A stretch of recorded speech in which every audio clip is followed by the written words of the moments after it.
please raise your right hand. Do you swear to tell the truth, the whole truth, and nothing but the truth so help you God? Yes, ma'am.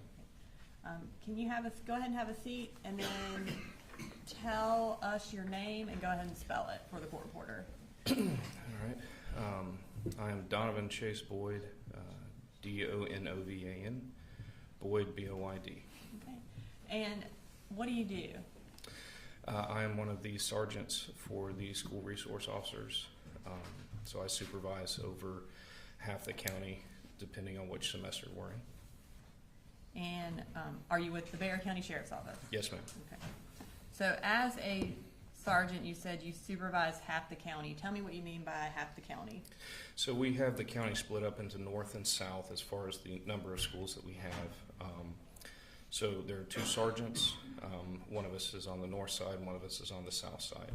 And then each semester we flip. So we have equal exposure and working with everybody and being able to help everyone. So. And about how many schools are on each side? It's fairly equal. I didn't think to count how many, but like there's an equal number on both sides, thereabouts. Yeah. And does that include elementary, middle, and high schools? Yes, ma'am. So you'll have an equal number, more or less, on both sides, but the alternative school is actually located on the south side. So. And then, as far as your role in overseeing that, kind of tell me what your day-to-day is like. So it can vary as in any law enforcement capacity. Typically what I'm doing is I'm going and checking and making sure my guys have what they need. If they're dealing with an issue at a school, I try and be there to help them kind of work through things. Checking out on how they're doing personally and, just making sure that they have what they need to do the job that they're doing. Addressing any concerns or issues that may be going on. And then doing any kind of like spot training or planning for training in the summer. And tell me what the typical job of a school resource officer is who is assigned to a school. So our primary function is to see to the safety and security of the school. We also work very hard to establish relationships within the school, mentoring, working with students and staff, helping them with issues, not just in a law enforcement capacity, but doing community-oriented policing. Generally, how many school resource officers are assigned to each school?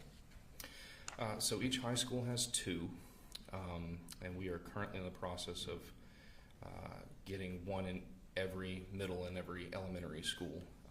Prior to that, and even right now, we have a few middle and elementaries that share one SRO, and they go back and forth, and we actually have a set of elementary schools where the SRO goes back and forth. But at present, both high schools have two SROs assigned to them. And generally, are you assigned to a particular school? Not typically. We as the supervisors will fill in when an SRO is out sick or in training and that kind of thing, so there's not a gap. Or we'll go and check in at the school.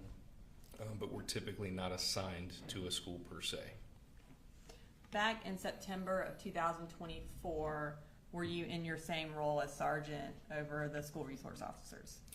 Yes, ma'am. So in 2024, at that time, I was a sergeant, and I was actually helping fill in at the Bexar Arts and Science Academy, which is one of our high schools.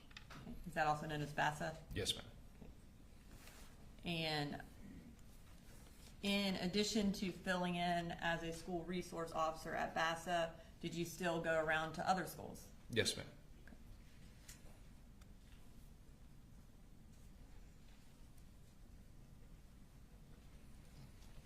I am going to draw your attention to September 4th. Did you go to Apalachee High School that day?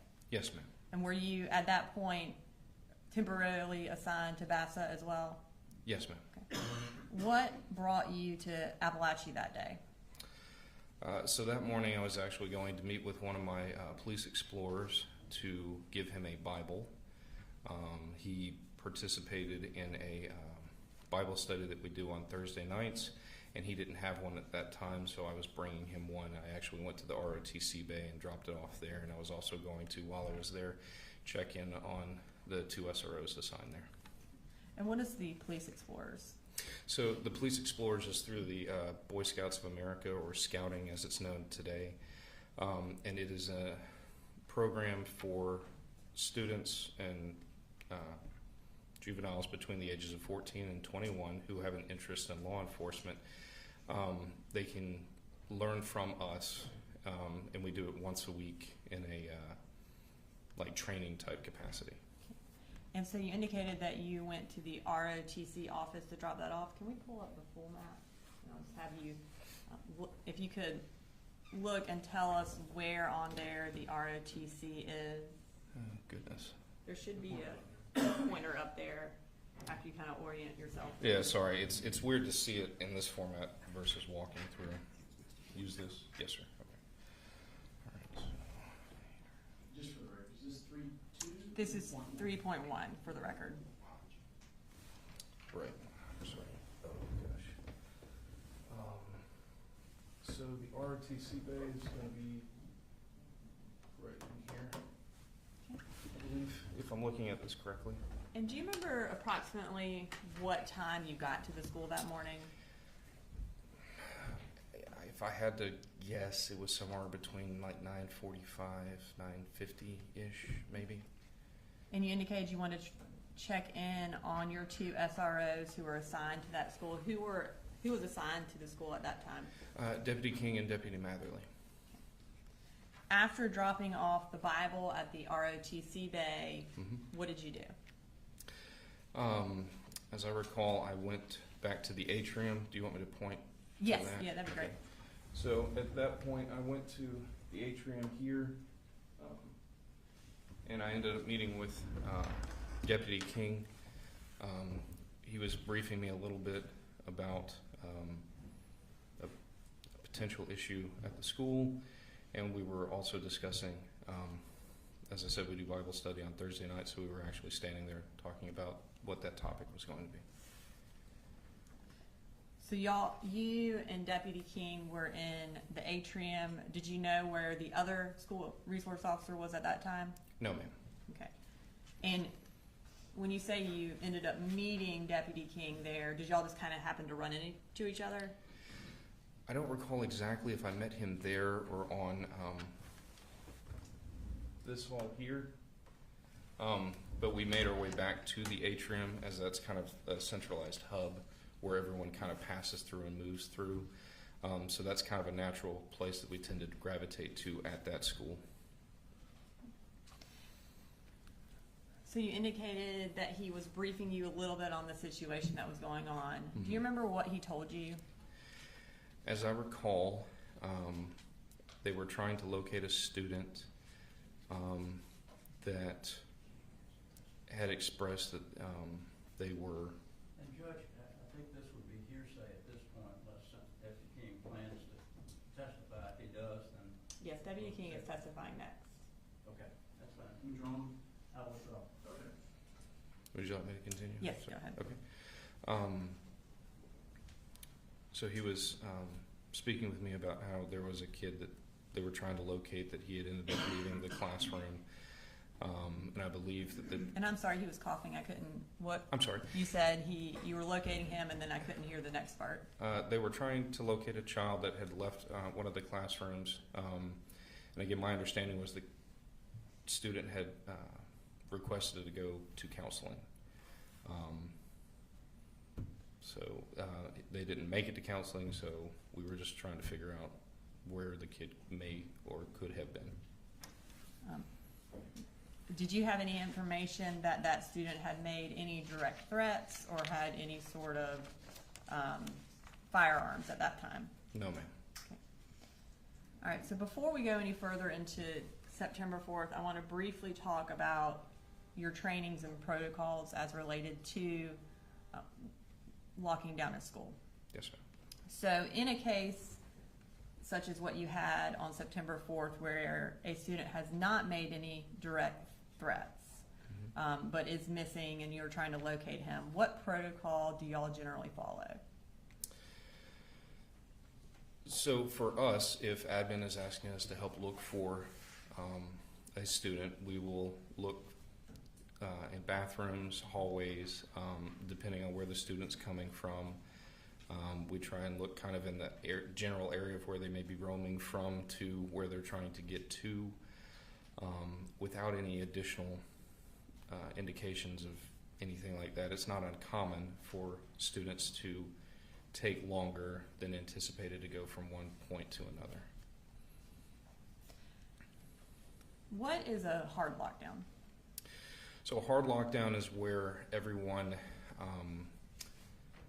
at present, everyone goes into their classrooms, the doors are locked and secured, they go into what is known as a deep corner.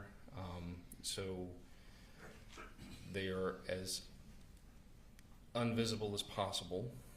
Lights are out, everyone's instructed to be quiet and wait until law enforcement comes by and unlocks and opens the door and removes them and moves them to another location. And as far as entrances and exits to the building, are those all locked as well? Yes, ma'am. So the schools always operate in what would be kind of a level 1 or a basic lockdown, where you don't have just free movement to come in and out of any exterior door into the building. And what are some of the issues or risks associated with issuing a hard lockdown? So depending on the situation, you can potentially create a barricaded armed individual in with other students or staff. That's the one that really kind of sticks out as far as why a lockdown could be an issue. Also panic, depending on what it is, and what would be the reasoning for us to issue the hard lockdown. Again, there's a lot of factors that kind of come into play, so it's hard to kind of give a concrete one way or the other, if that makes sense. So in a situation where you are unable to locate a student who has a gun, the biggest risk of issuing a lockdown in that situation? Could be, and again, it depends on if we're during the middle of a transition or if they're already in class, or if the student is not in class and we don't know where they are. So again, all of those are going to factor into whether or not we determine the best case or best course of action would be to do the lockdown or not. Again, ultimately it's going to just kind of depend on a case-by-case basis. And so in a case, I guess, where kids are in class, it's not a transition, and you are unable to locate a student who potentially has a gun, what's the risk of, is that the risk you were referring to of issuing a lockdown, creating a barricaded situation? So if we don't have a reason to believe they're in a classroom necessarily, then that would reduce the risk. Ultimately, what we are typically doing with situations like this is we're letting the school make the call, unless it's something like what you're describing. But again, as far as that day went, we didn't have any indications of anything like that. Okay. And so at that time, there was no, a hard lockdown was not something that y'all would have done in that situation? With the limited amount of information that we currently had at that time, no ma'am, because it's not uncommon for a student to leave the classroom to go to, say, guidance or counseling in a high school setting. And again, it would depend on the school that we're in. In an elementary school, if a child goes missing, we are more likely to call a lockdown in that regard, because then we don't have students moving about and it's easier to locate a missing juvenile in that age range because they can't really take care of themselves as much. In a middle school, it changes a little bit, but not as much. And then in the high school, because they're more apt to be able to take care of oneself, it's not as critical to do a hard lockdown just to locate a student that's missing from class. And I guess, is your main goal to find that student? Absolutely. Yeah. And of course, finding that student would prevent any future incidents if you found that student at that time, I guess. If the student had a gun and you found him, then that would hopefully eliminate the situation. Is that correct? Sure. Yes, ma'am. And I mean, that does happen on occasion, yeah. Okay. All right, so we'll circle back to September 4th. Okay. So you are in the atrium with Deputy King. What happened while you were there? He and I were standing there, again, discussing Bible study after we'd kind of spoken about the very limited information we had at the time. There was a group of students with like the big pickle jars type things, and they were kind of tapping on those. And then we ended up kind of hearing like a tap, tap, tap. The best way I could kind of describe that would be like a muffled snare drum type sound is what it kind of sounded like at the time. I remember King and I both looked at each other for a split second and then went down the hall toward what we rightly assumed at that point was gunfire. Okay. And did y'all attempt to go in the direction where the gunfire was coming from? Yes, ma'am. That's one of the things we trained to do. And tell me what happened as y'all are running towards the gunfire. So do you want me to indicate where we were running down? Or? Yeah, if you want to indicate first, and then you can sit back down after. Sure. So, I don't want to block anything, I'm sorry. That's better for the jurors. So we're here in the atrium, and we hear everything, and so we start heading down this hall here to what we would refer to as a T intersection, because it makes a T.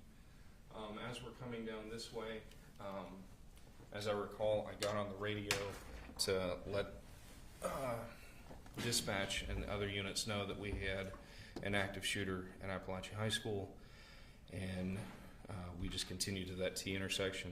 Do you want me to continue with? Yes, go ahead.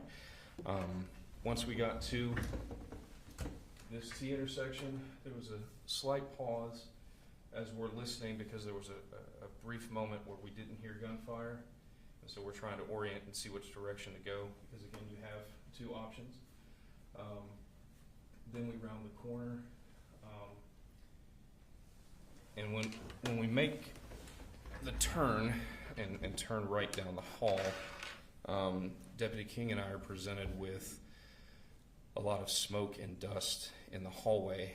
The concussion from the AR firing and the drop ceiling, as best as I can understand, I'm not an engineer or anything like that, but the dust and everything shook down, making it very hard to see. All I could make out was a like dark or black silhouette in the smoke toward the end of the hall. It's actually, he was backlit. This exterior door here, you had sunlight coming in. We're down here when we first make the turn, and we end up making contact with them around in here where these bathrooms are. As we're coming down through here, I want to say somewhere in here, one of the victims was laying in the hallway. Because of the smoke and the dust and everything, I initially thought it was a duffel bag until I got close enough. Once we got pretty close to Colt, we were able to see that he was a student. The AR was down in front of him. He was compliant. We were able to get him down while Deputy King covered him with lethal cover. I proceeded to handcuff him and do a search and pat down for weapons and anything else. While doing that, I was able to take multiple full magazines for the AR-15 out of his pockets and kind of secure those out of the way. And then, as I recall, the next steps were to let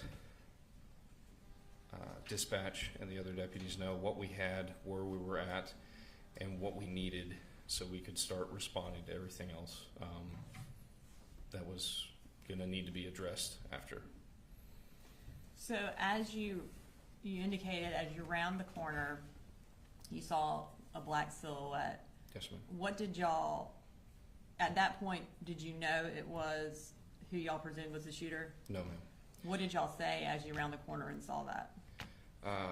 Show us your hands, get on the ground, drop the weapon, all things that we practice and train to say. Again, at that point, we didn't know if it was a student, we didn't know if it was a staff member or teacher, and we didn't know if it was the shooter. We were purely going and trying to make contact with whoever it was in the hallway so we could make an assessment of where to go from there. As y'all continued to run down the hallway, did y'all know if he had dropped the gun at that point? No, ma'am. Again, we could not see. So y'all are basically just running in blind. Yes, ma'am. Okay. So you take him into custody and you search him and you take out the magazines. At that point that you are telling dispatch, hey, this is what we need, what do you start doing? I'm on the radio saying that we need to shut down the front from like Tom Miller down to like not quite to Carl Bethlehem, but like over by Kendall Park, so that we can get med teams in and that kind of stuff. I let them know that we had one in custody, that we don't know if there's any other shooters. I have no idea how many are wounded. I have one in the hallway that I'm unsure if there's anything that we can do for, and I'm not exactly sure how I phrased that at the time.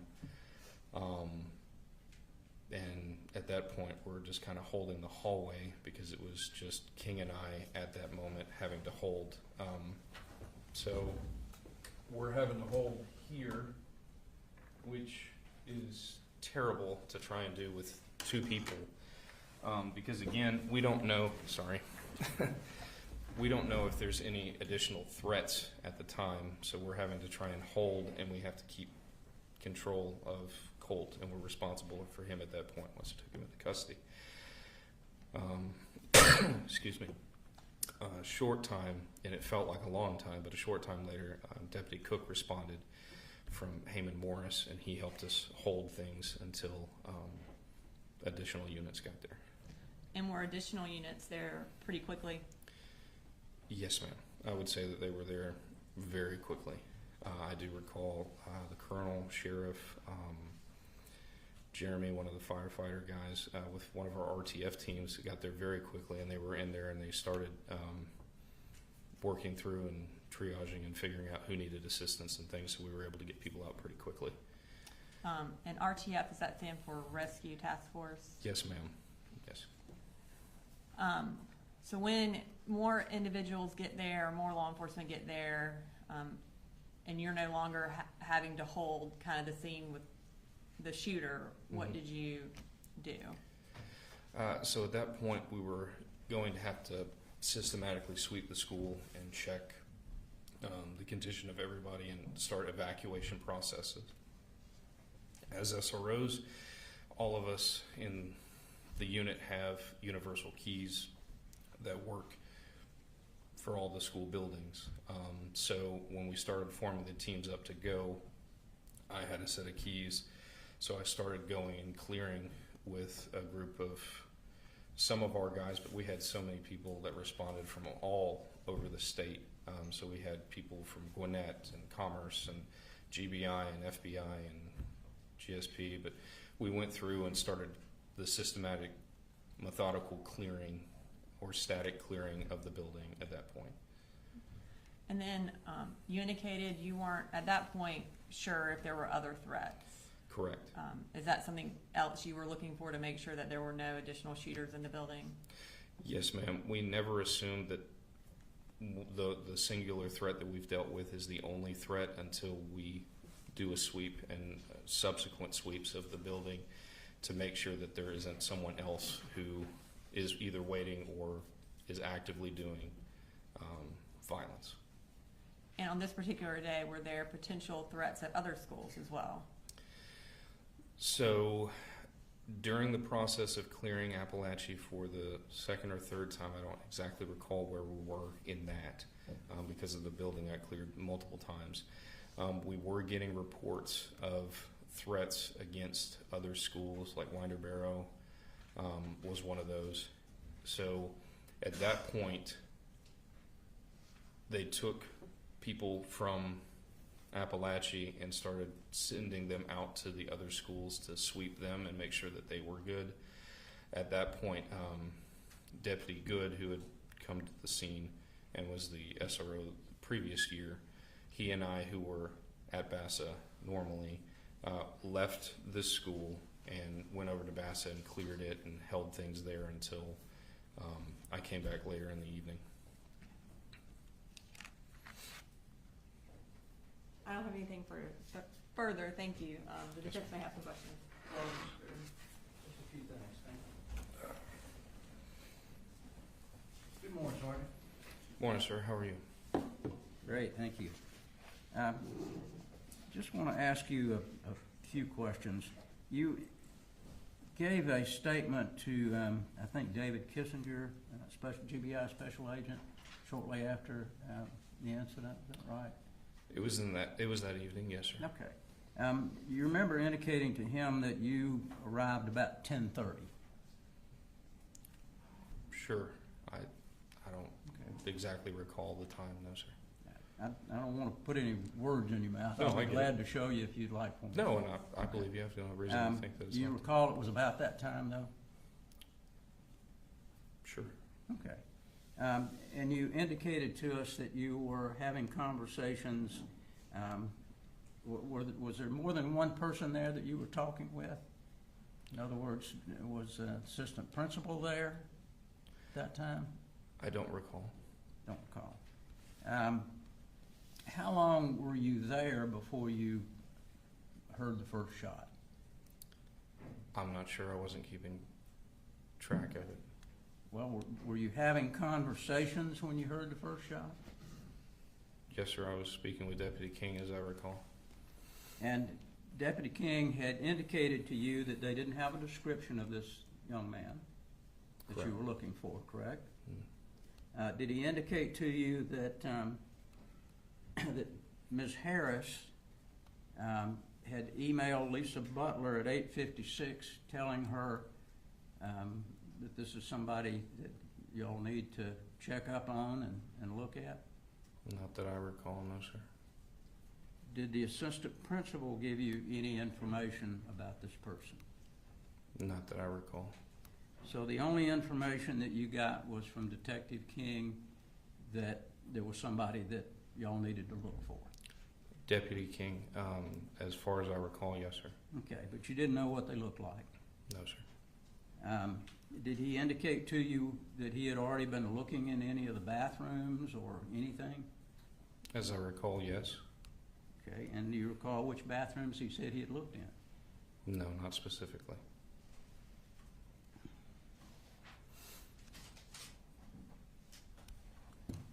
So you don't really know, other than you know that y'all were looking for somebody. Do you know how long people had been searching for this person? No, sir.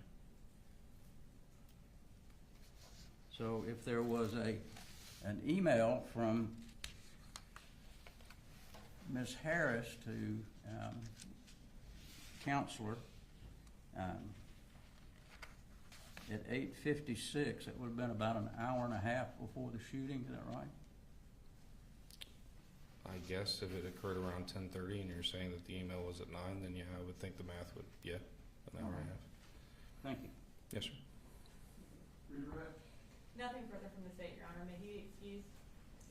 Okay. Thanks, sir.